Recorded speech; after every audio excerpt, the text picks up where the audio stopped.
오늘은 이제 우리 민수기 이제 12장, 이제 13장을 보게 되는데요. 그 12장은 이제 그 리더십 그룹에서 생긴 갈등이죠. 그러니까 그 11장에서의 문제가 이제 백성들 가운데 생긴 불평, 반역 이런 거였잖아요. 근데 이제 12장은 리더십 그룹에서 생긴 이제 갈등입니다. 그 발단은 모세가 구스 여자를 취한 것으로 인해서 미리암과 아론이 비방한 거죠. 자, 1, 2절 같이 읽으면 모세가 구스 여자를 취하였더니 그 구스 여자를 취하였으므로 미리암과 아론이 모세를 비방하니라. 그들이 이르되 여호와께서 모세와만 말씀하셨느냐 우리와도 말씀하지 아니하셨느냐 하며 여호와께서 이 말을 들으셨더라. 자, 여기서 우선 우리가 좀 논의할 수 있는 부분이 뭐냐면 모세가 구스 여자를 아내로 취했잖아요. 근데 구스 여자가 누군가 하는 거예요. 일반적으로 이제 성경에서 구스, 이제 쿠시인데 이 구스는 여기 밑에 이제 지도에서 보는 것처럼 그러니까 이집트 남쪽, 그러니까 나일강 상류죠. 나일강은 우리로 보면 이제 남쪽에서부터 이렇게 쭉 올라가잖아요. 그러니까 상류가 아래쪽인데 그 상류 지역으로 지금의 에티오피아, 그러니까 수단 일부를 포함하는 이 지역. 그리고 이제 그 지금의 예멘, 사우디아라비아 쪽 이 지도에서도 나오죠. 예멘 그쪽에 해당하는 그러니까 아라비아 반도의 서남 지역도 포함되는 걸로 그렇게 얘기를 합니다. 그러니까 솔로몬 왕을 방문했던 여왕의 왕국으로 알려진 스바, 그러니까 그 쉐바죠, 세바가 바로 이제 그 지역이에요. 그래서 에티오피아 사람들이 이 스바의 여왕이 자국의 여왕이었다라고 그렇게 이제 생각을 합니다. 자, 모세 아내인 이 시보라는 미디안 여인으로 소개되어 있잖아요. 그렇다면 여기 나오는 구스 여인은 시보라와 별개의 여인인가 아니면 시보라인가 하는 거예요. 그러니까 학자에 따라서는 이 오경에는 기록되어 있지 않지만 시보라가 모세의 장인 이드로가 모세에게 돌려보낸 뒤, 그러니까 출애굽기 18장 2절 3절에 보면 그게 나와요. 모세의 장인 이드로가 모세가 돌려보냈던, 그러니까 모세가 친정으로 돌려보냈다는 거예요. 그들을 다시 데리고 왔다. 이렇게 돼 있는데 이렇게 다시 데리고 온 후에 어느 기간에 죽은 것으로 그렇게 이제 보고 있어요. 만약 그렇다고 한다면 모세는 아내가 죽은 후에 후처를 구한 것으로 보이는데 그 여인은 출애굽할 때 함께 나온 여러 종족 중 하나인 구스 여인이었을 것입니다. 그렇다면 미리암과 아론은 모세가 후처로 이스라엘 여인이 아니라 구스 여인을 취한 것으로 인해서 비방한 것으로 볼 수가 있는 것이죠. 반대로 시보라로 볼 수도 있는데 오경에서 모세의 아내로 언급된 여인은 시보라밖에 없잖아요. 그리고 뭐 죽었다는 기록도 직접은 없고, 그리고 여기서 이제 이 구스라는 단어가 이 미디안과 관련된 구산, 쿠시안인데 이 구산, 이게 하박국 3장 7절에 보면 나와요. 내가 본즉 구산의 장막이 환란을 당하고 미디안의 땅이 휘장이 흔들린도다. 이게 이 미디안 땅까지 포함하는 보다 이제 광의적인 넓은 지역을 뜻하는 구스라는 용어도 쓴단 말이죠. 그렇다고 한다면 구스 여인은 누구로 볼 수 있다? 시보라로 볼 수 있다는 거예요. 그러니까 넓은 의미에서 구스가 이제 미디안까지도 포함할 수 있기 때문에, 자, 그렇다면 자, 미리암과 아론은 왜 이제 와서 이제 시보라라고 한다면 그 여인이 구스 여인이 미리암과 아론은 왜 이제 와서 이것을 문제 삼느냐는 의문을 제기할 수 있습니다. 물론 그 이면에는 모세 리더십에 대한 불만과 도전이죠. 실제는 이거잖아요. 그렇지만 표면적으로 이 문제를 비방한 것이기 때문입니다. 이에 대해서 이제 유대교 미드라시, 이게 유대교 이제 성경 해석자들도 이게 이제 뭐 풀어야 될 문제인 거잖아요. 그래서 어떻게 이제 해석을 하냐면 모세가 시보라와 별거 상태였기 때문이다. 이렇게 말하고 있는 거예요. 그러니까 모세가 시내산에서 이제 하나님의 부르심을 받고 지도자의 선지자가 된 후부터 아내와 동침하지 않았다는 거예요. 그러니까 하나님께서 수시로 그를 부르셨잖아요. 그리고 오랫동안 계셨고 또 하나님과 대면하여 알았던 사람. 그러니까 하나님 앞에 늘 대면하여 알았던 사람이기 때문에 아내와 동침하지 않고 별거 상태로 지냈다는 거예요. 왜냐하면 율법에 보면 이 설정하는 거, 이 부부관계잖아요. 설정은 이 부정한 것으로 일정 기간 격리되어야 하기 때문에 이랬다는 것이죠. 그러니까 이에 대해서 미리암과 아론이 우리도 선지자이고 근데 우리는 배우자와 함께 살면서 생육하고 번성하라는 명령을 따르고 있는데 왜 당시 모세는 그렇게 하지 않느냐는 비난으로 볼 수 있는 거죠. 그 근거로 내세우는 말씀이 이제 출애굽기 18장 2절이에요. 모세 장인 아까 우리가 봤는데 모세 장인 이드로가 모세가 돌려보냈던, 그러니까 모세가 그 아내를 돌려보냈다. 이거는 이제 모세가 시보라와 별거 상태로 지냈다라는 것으로 그렇게 볼 수 있다는 것이죠. 근데 이제 본문이 이제 명확하게 이 부분을 말하고 있지 않기 때문에 우리 이제 추정할 수밖에 없고 둘 다 이제 타당성이 있는 것으로만 그냥 볼 수 있습니다. 뭐 더 이상 이거 가지고 뭐 이렇게 깊게 얘기할 건 없는 것 같아요. 자, 그리고 이제 미리암과 아론의 비난은 그 실체가 뭡니까? 모세가 구수여인을 취한 것 때문이 아니죠. 그것은 이제 표면적인 이유일 뿐이고 대개 보면 그래요. 무언가를 이제 문제 삼고 이렇게 비난할 때는 그거는 그냥 표면적인 것이고 그 이면의 것이 있단 말이죠. 이들도 뭡니까? 실제 불만은 그의 독보적인 위치 때문이었어요. 그러니까 미리암과 아론의 불만은 뭐냐면 하나님께서 모세 당신과만 말씀하는 것이 아니라 우리와도 말씀하시는데 왜 당신만 하나님의 말씀을 중재하는 권한을 행사하느냐라는 그런 불만이고 도전입니다. 실제로 아론은 출애굽 당시에 모세의 입 역할을 했잖아요. 모세는 입이 둔한 사람이라 그렇게 얘기하면서 그러니까 대변인 역할을 했고 지금은 이제 대제사장으로서 하나님을 섬기고 하나님과 백성 사이에 중재 역할을 하는 매우 중요한 직책을 맡고 있었습니다. 그런데 이제 중요한 일은 누구를 통해서? 하나님께서 모세를 통해서 중재가 됐잖아요. 그러니까 아론이 대제사장이지만 하나님께서는 먼저 모세에게 말씀하시고 모세가 아론에게 전달해서 행하는 그런 구조였단 말이죠. 그러니까 회막 지성소에 들어가서 하나님을 대면한 이도 아론이 아니라 모세였어요. 그죠? 그러니까 그에 대한 불만이 있었을 것으로 우리가 알 수 있고, 자 미리암 역시 어땠습니까? 아기 모세를 지킨 사람이었죠. 그렇죠? 그리고 이제 출애굽 때 지도자로 합류했으며 선지자로서 예언도 했어요. 그리고 나이로 따져도 어떻습니까? 이들이 형이고 누나잖아요. 연장자란 말이죠. 그런데 모세만이 회막에서 하나님과 대면하고 중요한 일들을 중재하는 유일한 위치에 있는 것이 불만스럽고 우리도 그러한 권한을 갖고 싶다는 도전인 겁니다. 그리고 여기서 특이한 것은 1절에서 미리암과 아론이 모세를 비방하니라 라고 우리 성경은 이렇게 되어 있잖아요. 근데 히브리 원문으로 보면 이 동사 비방하니라 이게 말했다는 것인데 원래는 이게 여성형 동사예요. 테다베르라고 하는 그러니까 3인칭 여성 단수예요. 그러니까 직역을 하면 그녀가 말했다. 이 동사를 쓰고 있다는 거예요. 자, 그렇다면 이게 뭘 얘기합니까? 미리암과 아론이 둘 다 모세가 구수여인을 취한 것을 빌미로 모세 리더십에 대해서 불만을 품었지만 실제로 모세를 비난한 것은 누구였다? 미리암이었다. 이걸 뜻하는 거예요. 그러니까 미리암이 아론을 부추겨서 모세에게 불만을 표시하고 비난한 것으로 볼 수가 있는 것이죠. 이것이 그러니까 이 분명히 이제 아론과 미리암이 같이 한 걸로 나오는데 미리암만 이 하나님의 진노를 받게 되잖아요. 그러니까 이 미리암만이 하나님의 진노로 인한 이 악성 피부병. 성경에는 나병으로 되어 있지만 실제로 구약 쓸 때는 나병이 없었다고 그랬죠. 그러니까 피부가 하얗게 되는 악성 피부병이에요. 이 피부병에 걸린 이유에 대한 설명이 될 수 있는 것이죠. 그리고 이제 아론이 즉각적으로 모세의 권위를 인정하면서 용서를 구한 것에 대한 설명도 될 겁니다.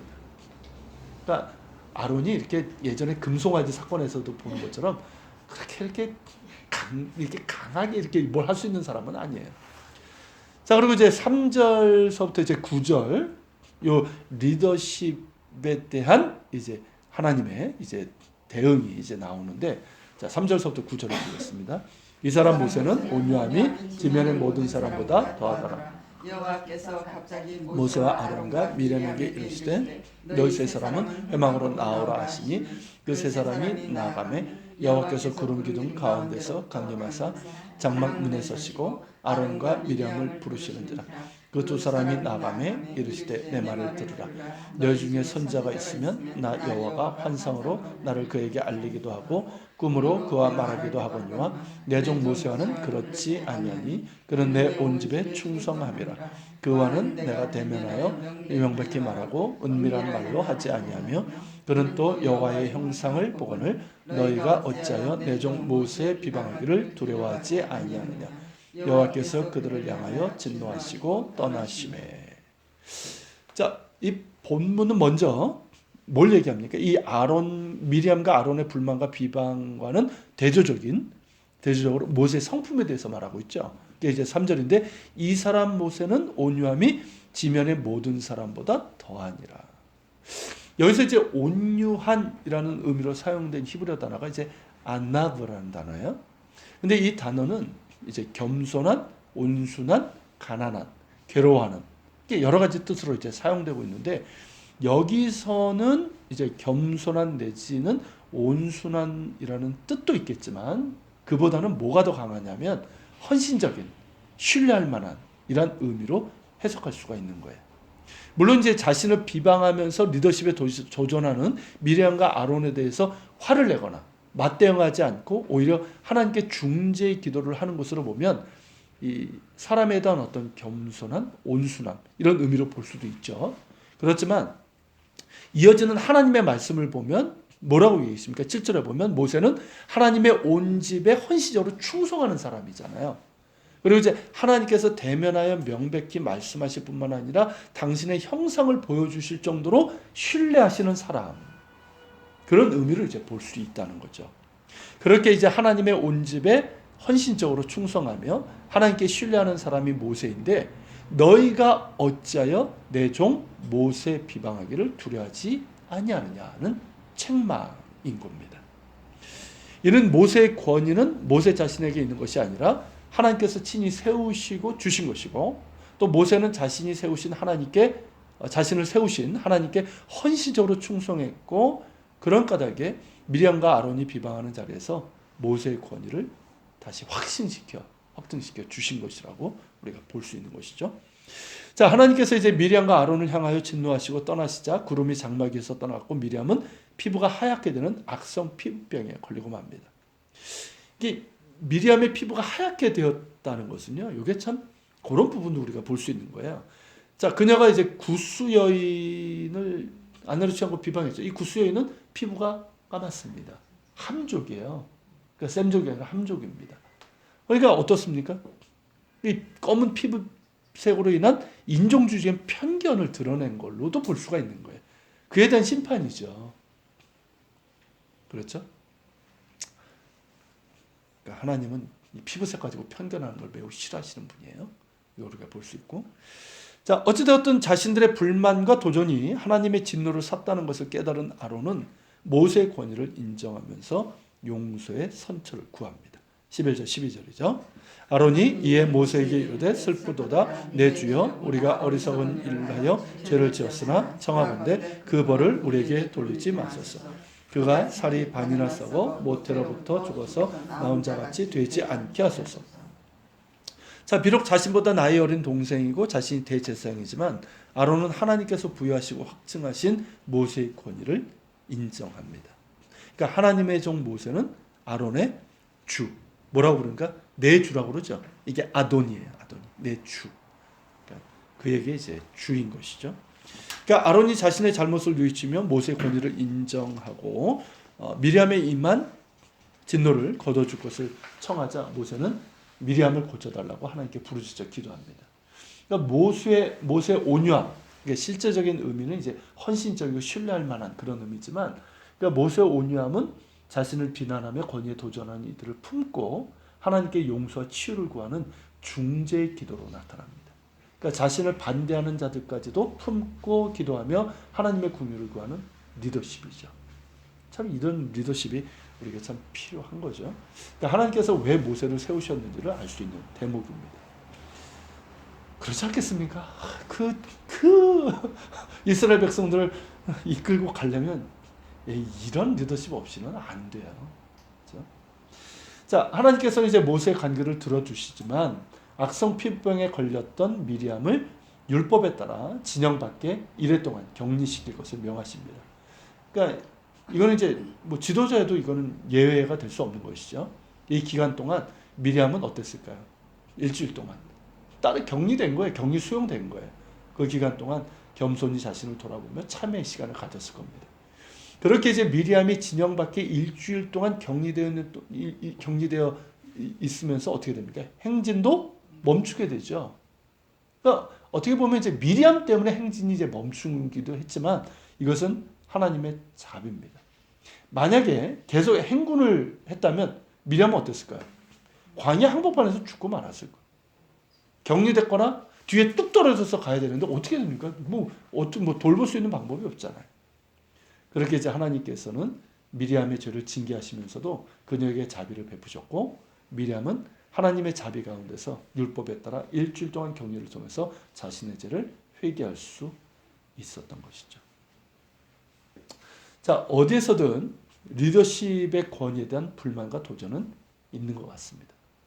그러니까 사도 바울 역시 참 존경받는 그런 이제 사도였지만 권위에 늘 도전을 받는 일을 경험을 했고 또 그 자신은 아니지만 교회 내에서 이런 리더십의 어떤 권위가 이제 도전당하고 그러면서 이제 생기는 갈등들 이런 것들을 보았단 말이죠. 그런 까닭에 고린도전서 14장 33절에 보면 하나님은 무질서의 하나님이 아니시오 오직 화평의 하나님이시라라고 이제 가르친 것이고 또 이어지는 이제 40절에서는 모든 것을 품위 있게 하고 질서 있게 하라라고 그렇게 권면을 하고 있는 것이죠. 우리가 이제 여러 번 이제 이런 부분을 다뤘는데 이 목회자와 평신도 직분은 결코 계급이나 서열이 아니라는 거예요. 그러니까 그리스도 안에서 차별적인 지위는 존재하지 않습니다. 그러니까 유대인과 이방인이 그리스도 안에서 하나죠. 남자와 여자도 하나이고 주인과 종이 하나인 것처럼 그리스도 안에서는 평등합니다. 그러나 하나님은 질서의 하나님이시고 화평의 하나님이시죠. 그러니까 당신의 교회를 위해서 질서를 부여하시고 그 부여된 질서가 리더십의 권위가 되는 거예요. 그리고 이제 하나님께서 부여하신 리더십의 권위를 존중하면서 목회자 모든 직분자들이 협력하면서 교회를 섬겨나갈 때 화평이 임하는 것이죠. 그러니까 모든 일을 함에 있어서 품이 있고 질서가 있어야 되고 설령 리더십에 어떤 문제가 있더라도 세상에서 하듯 대적하고 비난하고 도전할 것이 아니라 하나님의 은혜를 받은 자들께 품이 있고 질서 있게 이 문제를 이야기하면서 갈등을 풀어나가야 된다는 거죠. 그렇지 않습니까? 참 이게 쉽지 않은 거지만 품위 있게 해야 되는 거예요. 품위 있게. 그것을 풀고 다시 화평을 이루어가야 된다는 거죠.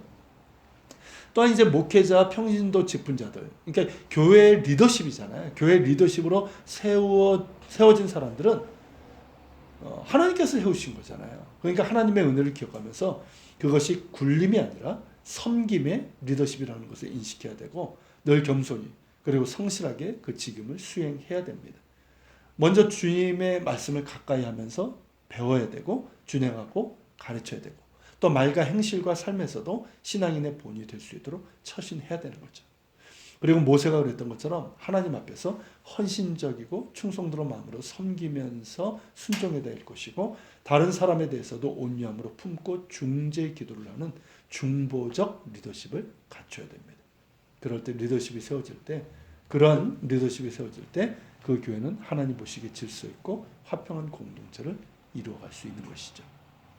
자, 이것이 우리가 이제 볼 수 있는 이제 교훈이라고 한다면 이제 이어지는 이제 13장 14장인데요. 오늘 이제 13장 분만 하게 되는데 이제 가나안 땅을 정탐하는 그 이제 일이 이제 진행되죠.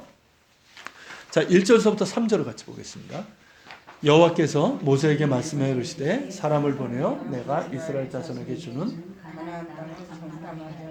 그들의 조상의 가문 각 지파 중에서 지휘관 된 자 한 사람씩 보내라. 모세가 여호와의 명령을 따라 바란 광야에서 그들을 보냈으니 그들은 다 이스라엘 자손의 수령된 사람이라. 자, 미리암과 아론에 의한 리더십의 도전이 있은 후에 가나안 땅을 정탐할 12명을 보내게 됩니다. 자, 그 땅을 정탐하고 왔지만 12명 중에 10명의 부정적인 보고 그리고 그로 인한 결과는 끔찍했죠. 그렇다면 이것은 누구의 생각이었을까? 자, 민수기 13장에는 하나님께서 모세에게 명령하신 것으로 나옵니다. 그런데 후에 모세가 이 일에 대해서 말한 것을 보면 조금 다릅니다. 이게 신명기 쪽, 그러니까 신명기는 이제 모세의 마지막 유언적인 설교잖아요.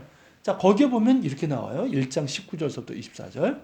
우리 하나님 여호와께서 우리에게 명령하신 대로 우리가 호렙산을 떠나 너희가 보았던 그 크고 두려운 광야를 지나 아모리 족속의 산지길로 가데스 바네아에 이른 때에 내가 너희에게 이르기를 우리 하나님 여호와께서 우리에게 주신 아모리 족속의 산지에 너희가 이르렀나니 너희 하나님 여호와께서 이 땅을 너희 앞에 두셨은즉 너희 조상의 하나님 여호와께서 너희에게 이르신 대로 올라가서 차지하라. 두려워하지 말라. 두려워 주저하지 말라한즉 너희가 다 내 앞으로 나와 말하기를 우리가 사람을 우리보다 먼저 보내어 우리를 위하여 그 땅을 정탐하고 어느 길로 올라가야 할 것과 어느 성읍으로 들어가야 할 것을 우리에게 알리게 하자 하기에 내가 그 말을 좋게 여겨 너희 중 각 지파에서 한 사람씩 12를 택하며 그들이 돌이켜 산지에 올라 에스골 골짜기에 이르러 그곳을 정탐하고. 자, 이렇게 나와요. 자, 밀추친 부분 22절 23절 앞부분 보면 어떻습니까? 자, 누가 얘기한 거예요? 백성들이.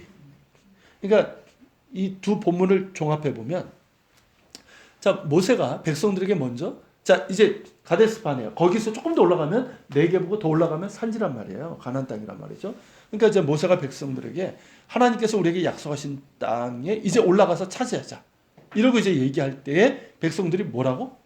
먼저, 그러기 전에 먼저 그 땅을 정탐해서 우리가 어느 길로 가야 될지, 어느 성읍을 이제 차지할지, 정리할지, 이런 것들을 이제 알아보자라고 했던 거예요. 모세도 그 말을 좋게 여겨서 각 지파에서 한 사람씩 12를 택해서 가나안 땅을 정탐하고자 했던 것이고, 하나님께서 이를 허락하신 것으로 우리가 볼 수가 있는 것이죠. 이는 이제 민수기 13장에도 발견되는데요. 우리 성경에는 생략되어 있지만 히브리 원문에는, 우리 성경은 그냥 이 사람을 보내요 이렇게 되어 있잖아요. 근데 히브리어 원문엔 너를 위해서라는 단어가 들어가 있어요. 이게 이제 슐락 레카라고 하는데 너를 위해서 보내라. 너를 위해서 보내라 이 뜻이에요. 그러니까 이 말이 이제 들어가 있습니다. 그러니까 즉 백성들이 먼저 가나안 땅을 정탐하자고 하고 모세 너도 그 말을 좋게 여기니까 너를 위해서 그렇게 하라. 이런 의미인 거예요. 이해가 되시죠? 자, 하나님께서는 정탐 후에 그들이 과연 어떤 반응으로 나타나는지를 보고자 하신 것 같습니다. 그 땅을 받을 만한 준비가 되어 있는지 말입니다. 그런 까닭에 정탐 후의 일은 전적으로 정탐을 원한 그들의 몫이고 책임인 거예요. 자, 가나안 땅을 정탐할 사람들로는 각 지파 중에서 지휘관 된 자들로 각각 한 사람씩 모두 12명을 선별해서 보냈습니다. 그 중에 이제 에브라임 지파의 눈의 아들 호세가 나오는데, 모세가 호세아를 여호수아로 불렀음을 보충해서 설명하고 있어요. 그러니까 호세아는 이제 구원이라는 뜻이에요. 근데 이제 여호수아는 뭡니까? 야훼께서 구원하신다라는 뜻을 갖고 있어요. 그러니까 보다 이제 구체적으로 이제 이름을 그렇게 불렀다는 거죠. 그러니까 호세아, 여호수아, 예수님 이제 같은 맥락이죠. 그러니까 이 여호수아의 이제 변형된 형태가 예수아예요. 그래서 유대인들, 메시안 유대인들 가운데서는 예수님을 여호수아로 부르기도 합니다. 자, 이제 모세는 정탐꾼들을 이제 떠나보내기 전에 그들에게 몇 가지 당부를 하죠. 17절부터 20절이 그 내용이에요. 읽겠습니다. 모세가 가나안 땅을 정탐하러 그들을 보내며 이르되 너희는 내 길로 행하여 산지로 올라가서 그 땅이 어떠한지 정탐하라. 곧 그 땅 거민이 강한지 약한지 많은지 적은지와 그들이 사는 땅이 좋은지 나쁜지와 사는 성읍이 진영인지 산성인지와 토지가 비옥한지 메마른지 나무가 있는지 없는지를 담대하라. 또 그 땅의 실과를 가져오라 하니 그때는 포도가 처음 익을 즈음이었더라. 자, 우선 이들이 정탐하러 올라간 때는 포도가 처음 익을 즈음이라고 했는데, 이 가나안 땅의 첫 포도 수확은 태양력으로 7, 8월경에 해당됩니다. 뭐 요즘 이제 품종 개량해서 더 빨리도 되긴 하는데 이제 일반적으로 그래요. 자, 이스라엘 백성이 출애굽 제2년 2월 태양력으로 보통 이제 요때가 6월절 다음이었으니까 한 4, 5월경이란 말이죠. 요때 이제 시내산을 출발했기 때문에 이들은 대략 한 2, 3개월간의 여정 끝에 바란 광야 서쪽에 있는 가데스 바네아에 도착한 것으로 볼 수 있어요. 생각보다 오래 걸린 거예요.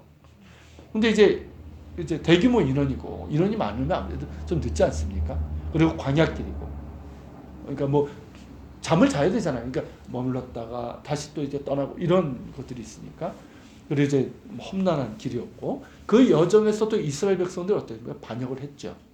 그렇죠? 그리고 리더십한 도전도 있었고, 그렇기 때문에 그 정도의 시간이 걸린 거죠.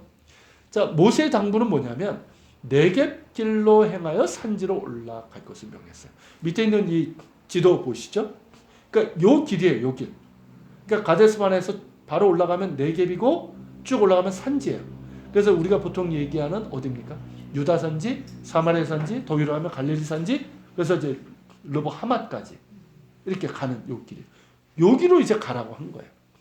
그러면서 그 땅 거민이 강한지 약한지, 그리고 많은지 적은지, 그리고 그들이 사는 땅이 좋은지 나쁜지, 그리고 그들이 사는 성읍이 진영인지, 이 진영은 뭐냐면 성벽이 없는 장막촌, 그냥 이제 성벽 없는 그런 마을인지, 그리고 아니면 산성, 이제 성벽이 있는 성읍이죠. 이런 것인지, 그리고 토지가 비옥한지 메마른지, 나무가 있는지 없는지 등을 탐지하고 오라는 겁니다. 그리고 그 땅의 실과를 가져오라. 이는 이제 그 땅이 정말 비옥한 땅인지를 알 수 있는 증거이기 때문이잖아요. 백성들에게 보여줄 뭐가 있어야 되잖아요. 그러면서 이제 담대할 것을 당부하고 그들을 보냈습니다. 자, 모세가 굳이 네겝 땅을 행하여 이 중앙산지, 그러니까 에브라임 산지, 유다 산지, 갈릴리 산지 여기로 올라갈 것을 당부한 이유는 무엇일까요? 그것은 이 산지는 아모리 족속이 주로 살았어요. 물론 거기 이제 헷 족속, 여부수 족속도 있었지만 주로 아모리 족속이 살고 있었어요. 그리고 해안 평야 등 저지대에는 가나안 원주민들이 살고 있었기 때문입니다. 이 아모리 족속은 우리가 이제 아브라함 때 한번 공부를 했었는데요. 이 사람들은 가나안 원주민들이 아니에요. 메소포타미아 북쪽에 살다가 이게 세력 다툼에서 좀 밀려서 남하해가지고 가나안 땅의 산지를 차지한 민족들입니다. 그러니까 이제 북부 메소포타미아 하란에 살았던 아브라함. 그러니까 이 언어에서 비슷한 거예요. 같은 이제 언어권에 살았거든요, 아브라함이. 그러니까 어떻습니까? 큰 위협 없었잖아. 그러니까 이 아모리 족속이 뭐라 그럽니까? 그 사라가 죽었을 때 그 매장할 그것을 이제 살려고 했을 때, 야, 우리가 남이가 뭐 이런 표현을 쓰잖아요. 그러면서 이건 그냥 줄 수도 있다고 얘기를 했는데 그만큼 그러니까 아브라함이 큰 위협이 없이 그들 가운데 이렇게 거할 수 있었단 말이죠. 그러니까 이 가나안 원주민들에 비해서 상대적으로 덜 호전적이고 덜 위협적인 민족이었어요. 또한 이들은 이제 산지라는 지형으로 인해서 산지는 좀 이점이 있잖아요. 그러니까 이제 성벽을 쌓지 않는 마을에 살았고 성벽을 짓더라도 그리 크고 견고하지는 않았단 말이죠. 물론 이제 몇 군데는 이제 견고한 곳들이 있었지만 뭐 여부스나 이런데. 자, 인구수도 어땠습니까? 저지대에 비해서 적었어요. 땅 역시 애굽의 곧센 땅과는 비교할 것은 못되지만 농부와 목자들에게 풍부한 결실을 가져다 줄 수 있는 땅이에요. 그러니까 뭐 밀, 보리 농사니까. 그리고 이제 과일, 특히 이제 요 헤브론 인근 지역은 이제 포도 농사가 잘 되는 지역이거든요. 올리브도 잘 자라고. 반면에 이제 해안 평야와 이제 셰펠라 아시죠? 이 산지에서 이제 평야로 가는 그 중간에 있는 성경 평지로 되어 있는데 그 지역을 포함한 저지대의 경우는 가나안 원주민들 그리고 이제 우리가 블레셋 평야라고 되어 있는 그 지역은 이제 원래 에게 쪽에 살다가 이주한 초기 블레셋 족속이 살고 있었단 말이죠. 이들이 살고 있었는데 그 인구수가 산지보다 많았어요. 그러니까 평지니까 농사가 훨씬 더 잘 되고요. 그러니까 인구수도 많았고 이들의 이제 성향은 산지에 비해서 훨씬 더 호전적이고 위협적이었습니다. 이들이 살던 저지대는 산지보다 더 비옥하죠. 그렇지만 평지이기 때문에 어떻습니까? 상대적으로 견고한 성읍을 지었던 거예요. 그러니까 뻥 뚫린 그런 마을은 뭐 이 농부들이나 사는 그런 데고 대부분의 이제 도시들은 다 이제 성벽으로 둘러져 있는 그런 이제 성읍이었다는 거죠. 자, 그렇다면 모세가 굳이 네겝길로 행하여 중앙산지로 올라가서 그것만 정탐하고 올 것을 명한 이유는 뭘까요? 이들이 가나안 원주민들이 사는 저지대를 볼 경우 예상될 수 있는 부정적인 보고 이거를 차단하고요. 그들 앞에 놓인 현실에 대해서 이 백성들을 흥분시킬 만큼의 열정적인 보고는 아니라 할지라도 적어도 긍정적인 보고. 그렇잖아요. 산지만 보고 오면 어떻습니까? 광야에서 지금 살던 이 사람들에게는 신세계예요. 그죠? 정말 적과 꿀이 흐르는 땅입니다. 그리고 그 땅에 있는 사람들 뭐 그렇게 많지도 않고 그렇게 뭐 성벽도 뭐 생각보다 견고하지 않고 몇 군데 빼놓고는 할만합니다. 뭐 이런 보고, 좀 긍정적인 보고를 해줄 것을 기대했던 했던 것이죠. 이해가 되시죠? 그런데 말입니다. 그죠? 40일간의 정탐을 마치고 돌아온 이들에게서 나온 말은 어떻습니까? 여호수아 갈렙을 제외하고는 부정적이고 암울한 보고였죠. 이는 이들이 모세의 당부에도 불구하고 어딜 봤다? 가나안 원주민들이 사는 저지대를 가본 것을 의미하는 거예요. 이들의 보고는 일단 긍정적인 것으로부터 시작합니다. 이들이 정탐을 위해서 떠났다가 포도가 처음 익을 즈음인 7, 8월이고 40일 동안 정탐하고 돌아올 때는 대략적으로 9월에서 10월이란 말이죠. 이때는 포도가 완전히 무르익어가지고 수확하고 그것으로 포도주를 만들거나 건포도 등을 가공해서 저장하는 작업이 한창일 때, 특히 이들이 가져온 포도는 헤브론 북쪽으로 추정되는 에스골 골짜기, 이 에스골, 에시콜, 이게 포도송이를 얘기하는 거예요. 포도송이를 뜻하는 단어예요. 그러니까 그 골짜기 이름 자체가 우리말로 하면 포도송이 골짜기예요. 그러니까 얼마나 포도송이가 많은지, 포도종. 실제로 헤브론 인근 지역을 가면요, 지금도 포도 농사가 진짜 잘 됩니다. 제가 이때쯤 한번 거기를 지나간 적이 있어요. 저희 가족이 쫙 지나갔는데, 와, 양쪽에 그냥 포도밭이 쫙 있는데 기가 막혀요. 포도 잎이 반짝반짝해. 진짜 다른 데랑 틀리게. 그리고 크고. 그러니까 포도송이가 그러니까 그 포도 열매가 주렁주렁 열린 가지를 메고 두 명이 메고 오죠. 자, 옆에 그 6페이지로 다시 가서 보면 위에 있는 거는 이제 그 상상해서 그린 그림이고 밑에 있는 거 보세요. 이거 실제예요, 실제. 이게 포도송이가, 그러니까 우리는 포도 한두 송이 생각하는데 원문 가져보면 포도가 열린 가지를 베어가지고 가져온 거예요. 그러니까 이제 거기 이제 오래된 이런 포도나무들은요, 그 열매가 어마어마하게 맺힙니다. 요거 이제 이스라엘에 실제 있는 거고요. 이게 어느 지역인지 제가 정확히 확인은 못했지만, 그리고 영국에도요, 영국의 그 테임즈강인가 그쪽에 보면 영국의 그 왕궁이 있고 거기에 있는 세계에서 가장 오래된 포도나무가 있어요. 몇백 년 된 나무인데 그 나무 뿌리가 그 수십 킬로 떨어진 그 강 큰 테임즈강인가 거기까지 이제 가 있단 말이죠. 근데 그 포도 열매가 어마어마하게 맺힌다. 어마어마하게. 지금도. 그러니까 그걸 이제 생각하면, 그러니까 사람들이 이제 야, 두 사람이 이게 메고 갈 만큼 생각하는데, 그래가지고 그러다 보니까 어떻게 되냐면 포도 한 송이를 그려놓고 이따만 이렇게 그려요. 그게 아니라 여기 밑에 있는 그림. 여기 한 송이가 아니에요. 여러 송이가 이 가지에서 막 맺혀. 이런 거를 잘라다가. 그러니까 이걸 딱 봤을 때 어땠을까요? 이걸 딱 봤을 때 이 포도송이가 주렁주렁 열린 이걸 봤을 때 백성들이 아주 난리가 났었을 거예요. 아주 흥분 상태였을 거예요. 왜냐하면 이 척박한 광야에서 이런 과일을 본 적이 있습니까? 기껏해서 오아시스에서 본 게 뭐예요? 대추야자예요. 대추야자. 거기는 이제 대추야자 나무가 있잖아요.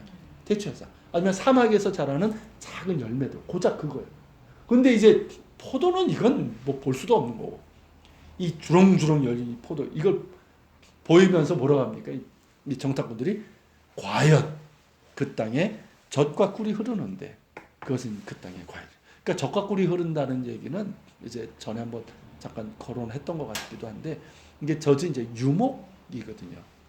그러니까 목자들이 충분히 양과 염소, 가축들을 먹일 수 있는 초지가 있고 꿀이 흐른다. 이거는 이제 농사잖아요.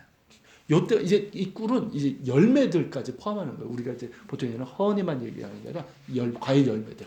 이런 것들이 이제 풍족한 땅이라는 거죠. 그러니까 이 이스라엘 백성들에게는 정말 매우 흥분되는 보고였습니다. 그런데 말입니다. 여기까지였죠. 여기까지였어요. 이들은 이어서 그 땅에 거주하는 종족들에 대해 보고를 합니다. 28절 29절. 그러나 그 땅 거주민은 강하고 성읍은 견고하고 심히 클 뿐 아니라 거기서 아낙 자손을 보았으며 아말렉인은 남방 땅에 거주하고 헤딘과 여부스인과 아모리는 산지에 거주하고 가나안인은 해변과 요단가에 거주하더이다. 자, 이들의 보고에 따르면 이들은 모세의 당부대로 산지 지역만 정탐한 것이 아니라 가나안 족속들이 사는 해변과 요단가 등 저지대까지 보고 온 거예요. 그렇죠? 그러니까 여기 그 헤딘, 여부스, 아모리, 여긴 산지예요. 근데 이들은 가나안인들이 살고 있는 해변 요단가까지 본 거죠. 그런 까닭에 그들이 본 그 땅의 거주민은 어떻습니까? 강하고 성읍은 견고하고 힘이 클 뿐만 아니라 거기서 그 기골이 장대한 아낙 자손까지 보았다라고 매우 부정적이고 암울한 보고를 한 겁니다. 물론 이제 아낙 자손이 이제 헤브론 인근 지역에도 살긴 했지만 이제 밑에 이제 그 더 본 거죠. 자, 이런 보고가 있자 백성들이 두려워하며 동요하기 시작합니다. 이게 이제 갈렙이 나서서 백성들을 진정시키면서 이제 뭐라고 얘기합니까? 우리가 곧 올라가서 그 땅을 취하자. 능히 이기리라고 주장을 합니다. 그러나 그와 같이 올라갔던 10명의 정탐꾼들은 그 반대로 말하면서 백성들 가운데 두려움과 절망을 심어주죠. 32절부터 33절. 그와 함께 올라갔던 사람들은 이르되 우리는 능히 올라가서 그 백성을 찾지 못하리라. 그들은 우리보다 강하니라 하고 이스라엘 자손 앞에서 그 정탐한 땅을 악평하여 이르되 우리가 두루 다니며 정탐한 땅은 그 거주민을 삼키는 땅이요 거기서 본 모든 백성은 신장이 장대한 자들이며 거기서 네피림 후손인 아낙 자손의 거인들을 보았나니 우리는 스스로 보기에도 메뚜기 같으니 그들이 보기에는 우리 그와 같을 것이니라. 자, 이들의 눈에는 뭐만 보였습니까? 그 정탐한 땅이 거주민을 삼키는 땅이요. 즉 우리가 거기 들어가면 우리는 그 땅에서 죽을 것이다 이 뜻이에요. 그리고 그 땅의 백성들 앞에서 우리는 메뚜기와 같아 결코 정복할 수 없는 땅으로만 보였습니다. 그것이 사실일지라도 그 땅은 하나님께서 그들에게 약속하신 땅이고 그 땅의 거민들을 그들의 손에 붙이겠다고 하신 땅이잖아요. 이들은 그것을 보지 못했어요. 그러니까 그 땅을 주시겠다고 하신 하나님의 약속은 무시한 채로 눈에 보이는 현실만으로 부정적인 시각에 사로잡혀서 하나님께서 주실 땅을 악평했다고 그랬어요. 이거는 뭐냐면 본 그대로만을 얘기한 게 아니라는 거죠. 그러니까 그러니까 알잖아요. 악평이 뭔지. 더 이제 부정적인 더해가지고 악평을 하면서 백성들에게 두려움과 절망감 그리고 불신을 심어주었던 이들. 그리고 그 말만 듣고 하나님을 대적하고 불신하고 대적하고 모세와 아론을 돌로 치려고 했던 백성들. 이들이 과연 그 땅을 유업으로 받을 자격이 있을까? 그죠? 이 질문을 우리는 던지게 됩니다. 이제 나머지 부분은 이제 다음 시간에 보겠습니다. 자, 오늘 여기까지 하겠는데 혹시 뭐 나누실 이야기나 궁금한 게 있으신가요?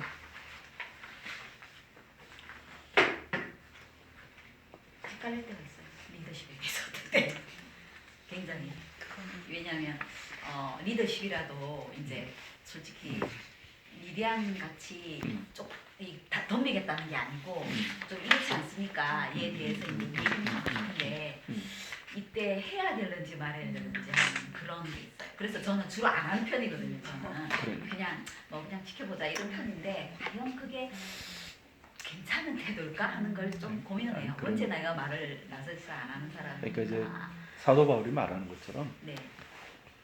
그러니까 리더 역시 이제 완전한 사람이 아니잖아요. 그렇죠. 실수할 수 네. 있고 또 문제 있고. 그러니까 물론 이제 리더가 먼저 정말 하나님 앞에서나 사람 앞에서 윤리적으로나 신앙적으로 바르게 서야 되는 건 당연한 거고 이제 그런 것이 있거나 혹은 어떤 결정이라는 것들이 잘 납득이 안 될 때는 이제 그거를 물어볼 수 있고 얘기할 수 있는데 그러니까 사도 바울이 얘기하는 것처럼 품위 있게 하고 질서 있게 하고 그리고 이제 교회 화평을 이루면서 해야 된다는 거죠.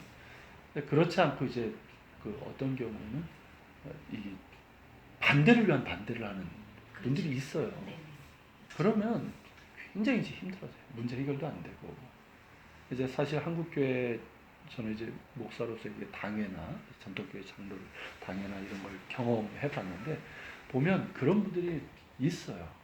반대를 위한 반대. 물론 이제 어떤 결정이나 리더십에 대해서 이건 아닌데 하는 부분이 있을 수 있지만 오히려 이제 그런 부분이 많고 그러니까 오히려 이제 어떤 부분이 있는 분들은 일단은 이제 수긍을 하면서 그에 대해서 이제 묻죠. 자기 의견을 제시하고.